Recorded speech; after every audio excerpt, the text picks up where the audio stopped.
তৃতীয় শ্রেণীর শিক্ষার্থী। আমার নাম জৈনাবিয়ান ইরা। আমার নাম ওয়ারিশা আলম অথই। আজকে আমরা আপনাদের সামনে একটি কৌতুক পরিবেশন করব। আপনার নাম কি? আমার নাম জমি কিনতে আগ্রহী। আরে বাবা, এইটা আবার কেমন নাম? আরে ভাই বলবেন না, আমার নাম মঈনুদ্দিন চৌধুরী, কিন্তু পরিচয়পত্র গ্রহণ করতে গিয়ে দেখি আমার নাম জমি কিনতে আগ্রহী। হ্যাঁ, আচ্ছা আপনার বাড়ি কোথায়? চোরের ভিতর নামে মোড়ে বাড়িটি আমার। আচ্ছা আপনি পড়ালেখা করেন নাকি স্টাডি করেন? চাকরি পাই না তাই জব করি। জব তো যে কেউ করতে পারে, চাকরি পাওয়ার পর বেতন পান না? বেতন পাই না, স্যালারি পাই। আচ্ছা আপনি কোন ভাষায় পারদর্শী?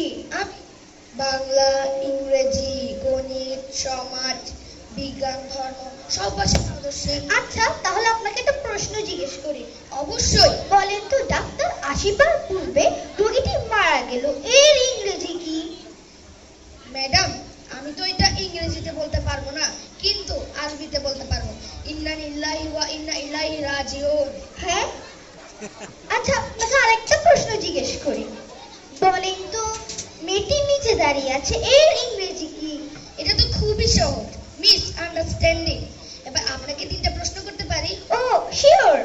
বলেন তো, কোন গ্রামে কোনো মানুষ নেই? টেলিগ্রাম।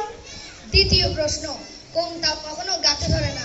আরে বাবা, এটা তো খুবই সহজ, হরতাল। তৃতীয় প্রশ্ন, কোন চুরি খাওয়া যায়? খিচুড়ি। এতক্ষণ পর বুঝতে পারলাম আপনি একজন জ্যান্টাল। অবশেষে আমিও বুঝতে পারলাম আপনি একজন মেন্টাল।